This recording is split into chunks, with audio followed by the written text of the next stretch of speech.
오늘은 민수기 강의를 잠시 멈추고 여러분과 함께 몸의 영성에 대해서 말씀드리려고 합니다. 제가 지난 수요일에 몸의 영성에 대해서 설교를 하면서 우리 교우들 전체가 좀 들었으면 좋겠다, 좀 같이 나눴으면 좋겠다, 그런 마음을 가지게 돼서 오늘 설교 제목을 몸의 영성이라고 잡았습니다.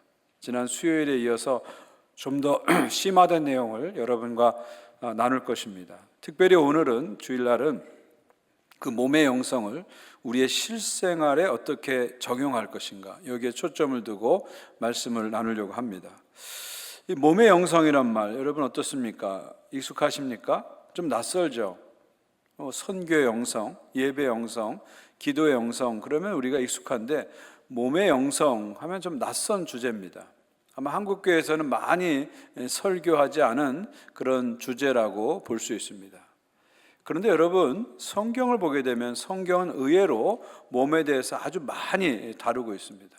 제가 이번에 영어 성경을 이렇게 찾아보니까 soul이라는 단어가 영어 성경에 24번이 나오고요, 스피릿이라는 단어가 159번이 나와요. 합치면 한 183번이 나오더라고요. 근데 body라는 단어는 무려 185번이 나옵니다. 영보다 몸이 더 많이 성경에 언급되는 걸 볼 수 있어요. 한글 성경을 봐도 몸이라는 단어가 무려 154번이 반복돼서 나타나는 것을 볼 수가 있습니다. 성경을 여러분 이해하시는데 몸이라는 주제는 아주 중요한 주제입니다. 그리고 여러분이 이해하는 기독교의 핵심 교리들, 창조, 구원, 성육신, 부활, 심판, 종말, 이 모든 주제에 몸을 빼놓고는 우리가 이해할 수 없습니다. 몸을 이해해야 기독교 교리가 전체적으로 제대로 이해될 수 있습니다. 특별히 우리가 이 몸에 대한 이해를 정확히 가지지 못하면요, 우리 신앙생활이 이상한 방향으로 갈 수가 있어요. 몸을 잘 이해하고 몸 생활을 잘 해야 우리 신앙이 일상생활 중심의 신앙생활, 공동체 중심의 신앙생활로 건강한 방향으로 갈 수 있습니다. 보통 우리가 가지는 오해는 뭡니까? 기독교 영성은 몸하고 무관하다. 오히려 기독교 영성은 몸을 무시하는 영성이다. 우리 그렇게 생각합니다. 몸을 하찮게 여기고 영혼을 중시하는 것이 기독교 영성이다. 우리가 보통 그렇게 생각을 하죠. 그러다 보니까 많은 사람들이 신앙생활하면 영혼의 문제라고만 생각합니다. 이렇게 예배드리고 기도하고 묵상하는 것은 영적인 일이고, 우리가 먹고 마시고 운동하고 쉬고 일하는 것은 세속적인 일이다, 이렇게 구분해서 생각하는 경향이 있습니다. 그런데 여러분, 성경은 절대로 그렇게 생각하지 않습니다. 성경은 그 어떤 책보다 인간의 몸을 소중하게 여깁니다. 인간의 몸을 소중하게 여기는 것이 성경의 영성입니다. 그리고 몸을 우리 믿음 생활의 가장 필수적인 요소로 봅니다. 정통 기독교는 고집스러울 정도로 몸을 긍정합니다. 절대로 정통적인 기독교 영성은 몸을 배척하거나 포기하거나 비하하지 않습니다. 끝까지 몸을 붙잡고 갑니다. 특별히 우리가 이해하는 기독교 핵심 교리인 창조, 성육신, 부활에는 몸이라는 것을 빼놓고는 이해가 안 되는 거죠. 먼저 창조를 보시면요, 창세기를 보면 하나님께서 하늘과 땅을 창조하셨죠. 동물과 식물을 창조하셨죠. 계절을 창조하시고요, 해와 달과 별을 창조하시고 인간의 몸과 영을 창조하셨습니다.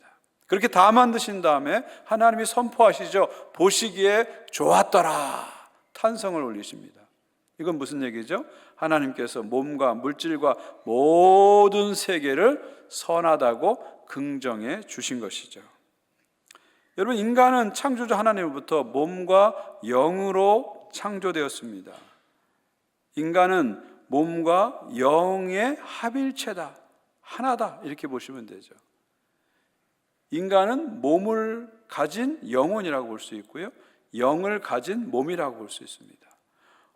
몸을 품은 영이라고 볼 수 있고요, 영을 품은 몸이다, 이렇게 보실 수 있습니다. 이 몸이란 단어가 헬라어로 소마인데요, 소마. 소마라는 단어는 이 body, 영어의 body라는 단어로 담기에는 부족한 말입니다. 이 말은 그냥 육체만 얘기하는 것이 아니라 몸과 영혼의 합일체, 전인적 존재를 얘기하는 거죠. 영어로 번역하면 피지컬 바디가 아니라, 몸이란 말, 소마란 말은 피지컬 바디가 아니라 whole person, entire being 이렇게 번역하는 게 맞습니다. 그래서 제가 오늘 설교 제목을 영어로 번역할 때 spiritual of body라고 하지 않고 spiritual of 몸 그런 거예요. 근데 발음을 또 마음이라고 하면 엄마의 영성이 되는데 그건 아니고요. 몸의 영성, 몸입니다. 그 다음에 성육신을 보시면요, 성경이 말하는 인간의 타락은 영과 몸 모두의 타락입니다. 그 결과로 몸도 죽고 영도 죽게 된 거죠.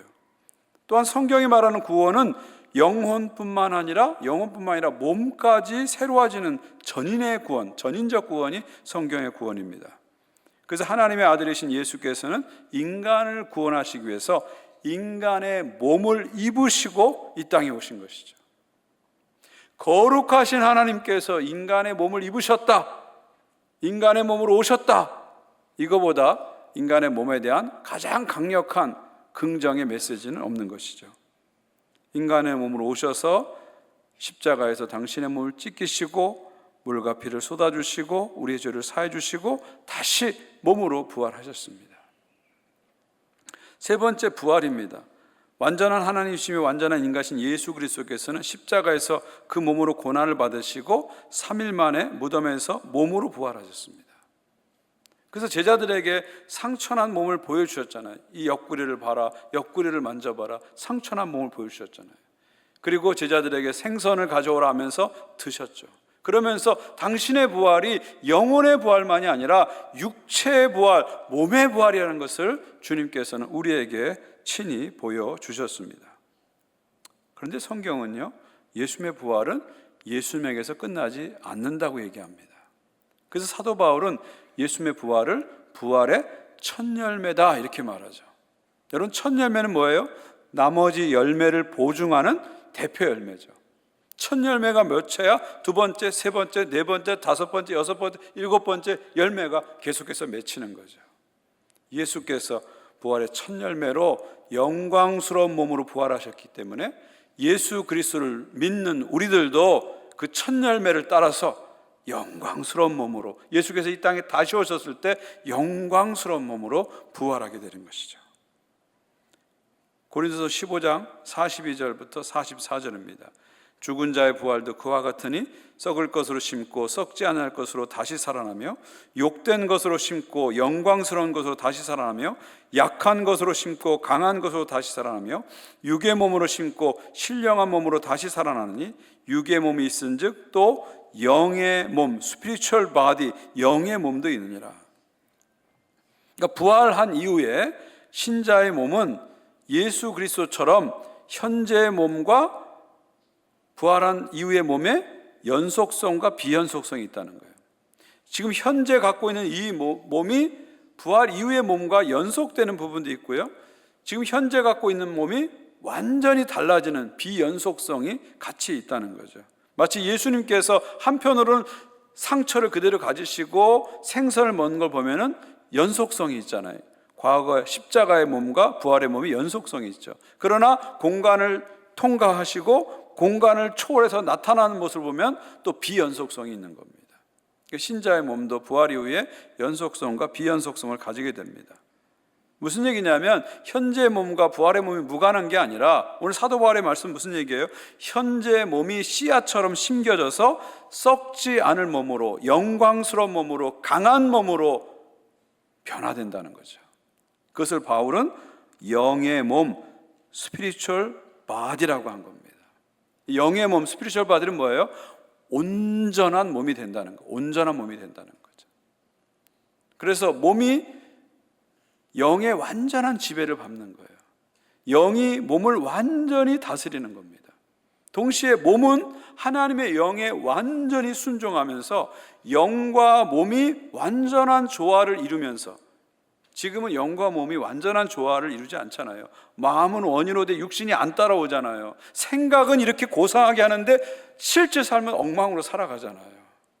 마음은 끊임없이 선한 생각과 결심을 하는데 몸은 이상한 데 가 있잖아요. 이게 우리의 현실이잖아요. 그래서 오라 나는 공고한 자로다 늘 고백하며 살잖아요. 근데 마지막에 최후의 순간에 갔을 때는 스피리추얼 바디, 영의 몸이 돼가지고 몸이 영에게 완전히 지배를 받는 거예요. 몸이 하나님의 영에 완전히 순종하는 거예요. 그래서 영과 몸이 완전한 조화를 이루면서 항구적인 하나님의 임재와 평화와 기쁨 속에 영원토록 살게 되는 거죠. 이것이 우리가 바라는 최종적인 구원의 모습입니다. 물론 이것이 구체적으로 어떤 물리적 현상과 어떤 자연적 현상을 통해서 나타날지 성경은 구체적으로 디테일하게 설명하지는 않아요. 그러나 우리는 분명히 알죠. 천지를 창조하신 하나님께서, 예수 그리스도를 무덤에서 다시 일으키신 하나님께서 이 모든 것을 하실 것을 우리는 분명히 믿습니다. 이것이 바로 우리의 최후의 소망입니다. 최후의 소망입니다. 여러분 어떻습니까? 창조부터 마지막 부활까지 계속해서 기독교 교리 안에 뭐가 있어요? 몸이 있어요. 몸이 있어요. 그러니까 기독교 영성은 절대로 몸을 한찮게 여기거나 비하하지 않는다는 거예요. 끝까지 몸을 붙잡고 간다. 끝까지 몸을 붙잡고 가는 거죠. 여러분 기독교 신앙의 마지막 고백이 뭐죠? 사도신경이에요. 사도신경. 기독교 신앙의 가장 핵심인 고백이 사도신경인데 그 사도신경의 마지막이 뭡니까? 몸이 다시 사는 것과 영원히 사는 것을 믿사옵나이다. 무슨 얘기입니까? 우리의 최후의 소망, 최후의 구원은 영원 구원이 아니라 몸의 부활이다. 몸의 부활이 우리의 구원의 최종적인 모습이라는 것을 사도신경으로 우리는 매일같이 고백을 하고 있는 것이죠. 20세기 최고의 기독 지성인인 C.S. 루이스는 이렇게 말했습니다. 기독교는 세계 위대한 종교 중에서 거의 유일하게 몸을 인정하는 종교이다. 기독교는 물질이 선하다고 믿는다. 그리고 하나님이 역사 가운데 사람의 몸을 입고 오신 적이 있다는 것을 믿는다. 또한 천국에 가면 우리가 일종의 새로운 몸을 부여받게 된다는 것을 믿으며 이 몸이 우리의 행복과 아름다움과 그리고 활력의 필수적인 부분인 것을 믿는다. 자, 이렇게 우리가 지금 몸의 영성에 대해서 이론적으로 좀 살펴봤는데요. 이제는 이 몸의 영성을 우리의 실질적인 삶에 어떻게 적용할 것인가, 구체적으로 어떻게 적용할 것인가를 여러분하고 나누려고 합니다. 저는 크게 두 가지 영역에서 몸의 영성을 적용하려고 그래요. 하나는 개인 영성, 하나는 공동체 영성입니다. 먼저 개인 영성입니다. 성경적인 몸의 영성을 바탕으로 해서 우리 각자는 우리 몸을 소중히 여기는 자세를 가져야 됩니다. 사실 이 부분에 대해서는 제가 여러분에게 따로 말씀드릴 필요가 없어요. 왜냐하면 이미 여러분들이 여러분의 몸을 너무 사랑하시고 소중하게 여기시고 잘 관리하고 계시기 때문이죠. 사실 요즘 만나면 주로 하는 얘기가 뭐예요? 어디 아프냐 이거잖아요, 그죠?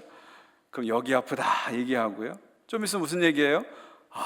이거 먹었더니 진짜 좋아, 이거 한번 먹어봐. 또 무슨 얘기예요? 이 운동하니까 정말 몸이 달라졌어, 이런 얘기 하지 않으세요? 그리고 한참 얘기한 다음에 헤어질 때 뭐라 그래요? 건강이 최고야, 건강해. 그리고 헤어지잖아요, 보통. 거기서 끝나나요? 집에 가서 또 전화기 들고 또 건강 정보를 나누고 카톡으로 또 유튜브 보내주면서 건강 하잖아요. 어쩌면 우리는 지나칠 정도로 건강 하면서 사는 것 같아요. 이게 너무 지나치니까, 과다하다 보니까 어떤 현대인들은 건강 염려증, 헬스 앵자이티 있지 않나, 그런 생각까지 하게 됩니다. 몸의 건강에 대해서 오늘날 우리들은 너무 과도하게 집착되고 있는 거죠.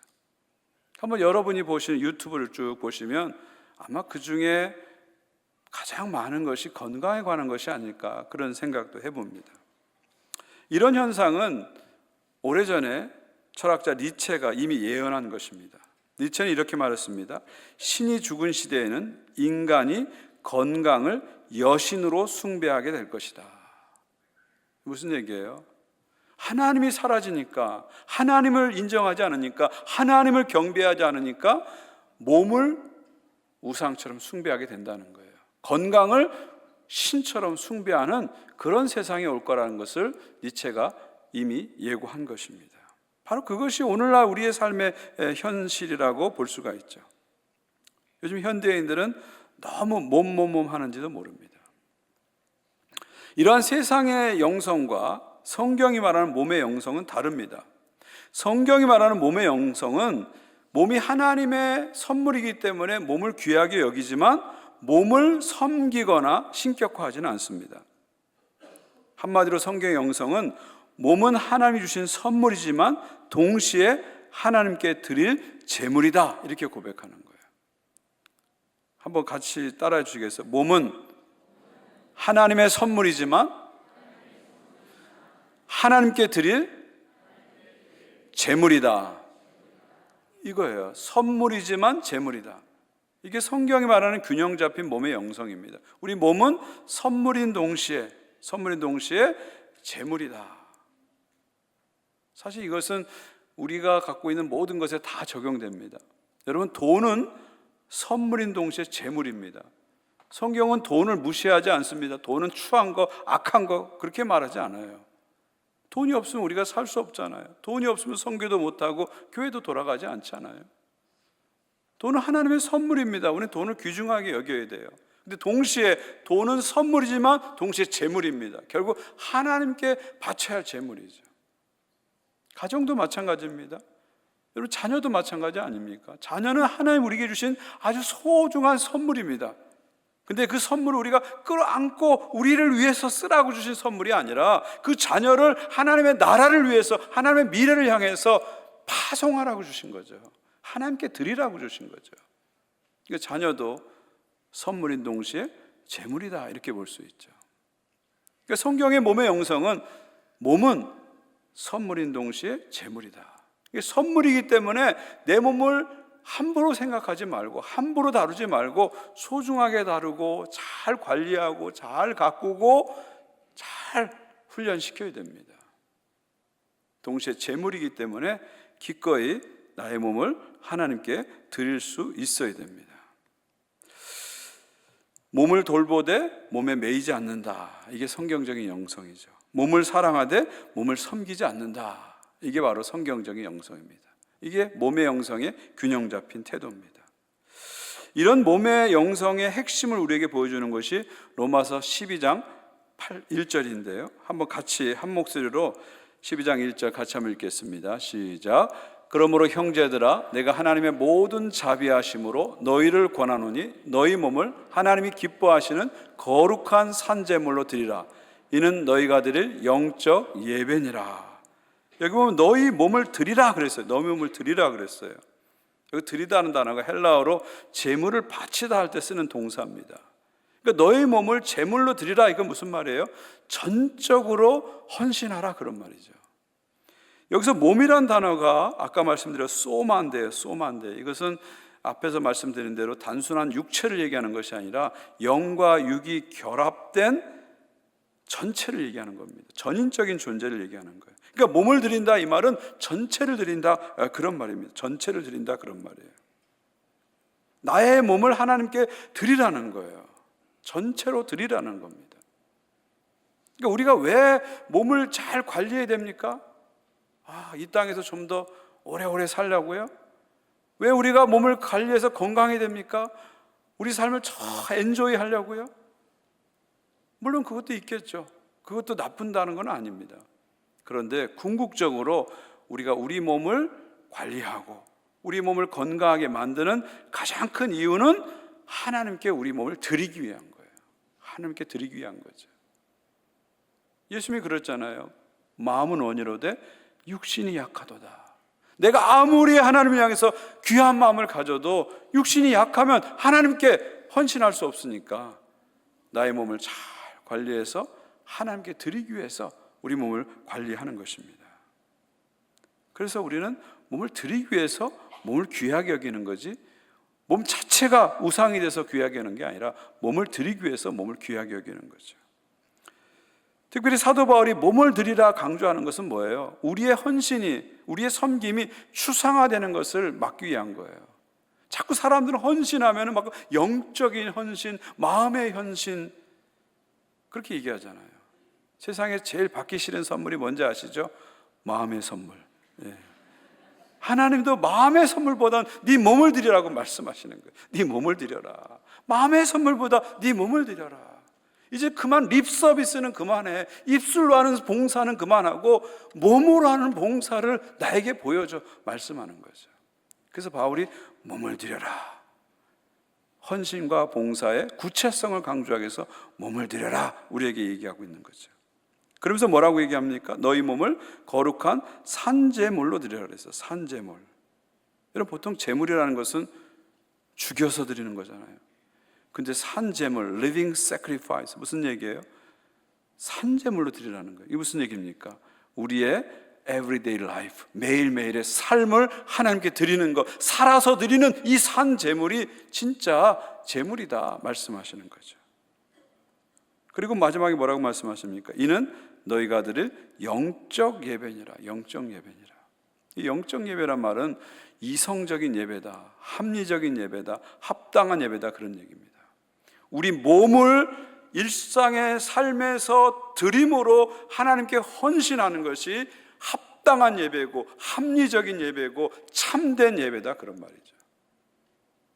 예배당에서는 이 예배가 참된 예배가 아니고 예배가 끝난 다음에 나의 일주일의 삶에서 나의 몸을 들여서 하나님을 섬기는 그 예배가 트루 워십, 진짜 예배라는 거예요.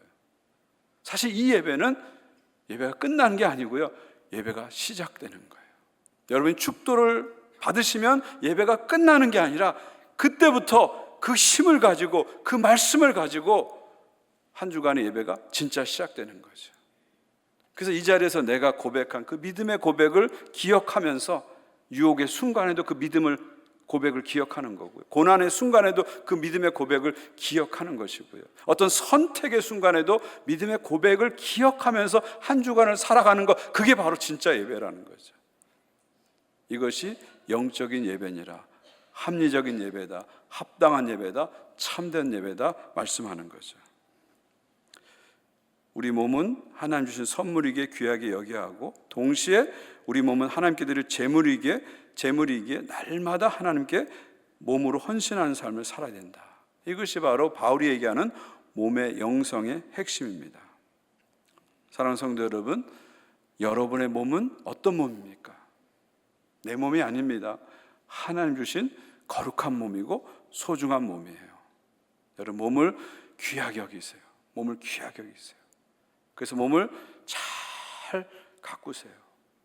예수님이 내 몸같이 내 이웃을 사랑하라 그랬잖아요. 먼저 여러분의 몸을 먼저 사랑하시고 내 몸처럼 이웃을 사랑하는 거예요.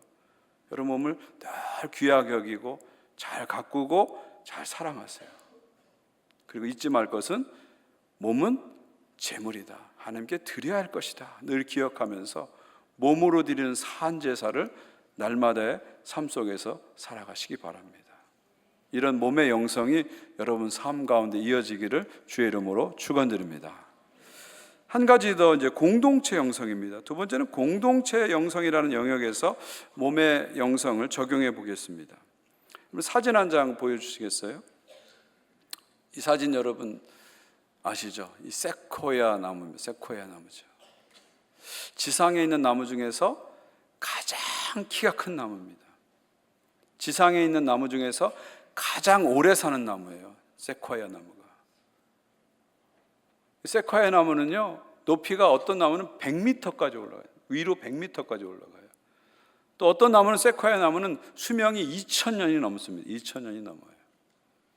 제가 샌프란시스코에서 공부할 때 그 주변에 세코야 나무가 참 많았어요.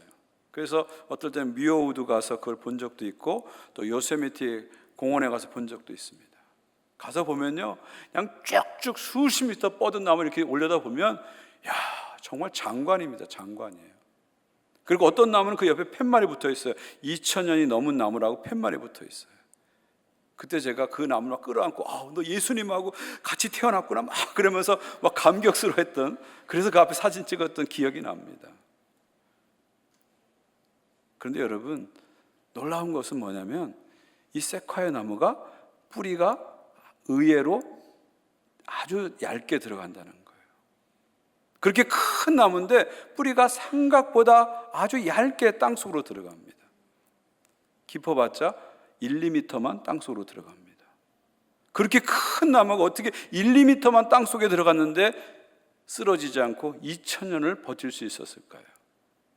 그 비결은 나무의 뿌리가 서로 연결되어 있기 때문입니다. 그래서 비바람이 쳐도 한 그루가 흔들리면 다른 그루가 붙잡아 주는 거예요. 그 밑에서 모든 나무가 뿌리가 완전히 한 몸처럼 연결되어 있기 때문에 어떤 비바람이 와도 서로가 서로를 지탱해주고 붙잡아주기 때문에 2000년 동안 끄떡없이 그 나무가 저렇게 서 있다는 것이죠. 저는 교회도 세콰이아 나무 같다는 생각이 들어요. 어떻게 교회가 2000년 동안 쓰러지지 않고 지금까지 역사 속에 이어져 올 수 있었을까요? 사실 교회는 역사를 보면 많은 핍박을 받았잖아요. 로마 제국으로부터 극심한 핍박을 받았고, 파시스트 정권으로부터 극심한 핍박을 받았고, 많은 독재 정권의 핍박을 받았고, 공산주의 정권의 핍박을 받았고, 이슬람, 불교 같은 다른 종교의 무수한 핍박을 받았어요. 그럼에도 불구하고 교회가 2000년 동안 이렇게 든든히 서 있는 이유는 뭘까요? 교회가 한 사람 한 사람으로 존재하지 않고 그리스도의 한 몸을 이루어서 서로 연결돼서 있기 때문에 지난 2000년 동안 교회가 든든히 서올 수 있었던 것이죠. 성경은 교회를 그리스도의 몸이라고 합니다. 소마 크리스투, 그리스도의 몸이라고 해요.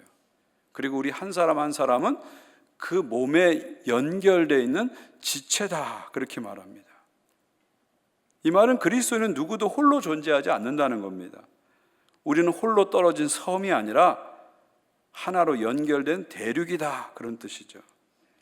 여러분이 예수 그리스도의 이름으로 세례를 받고 교회 안에 들어오면 그리스도 몸이라는 전체 몸의 한 몸이 되는 거예요.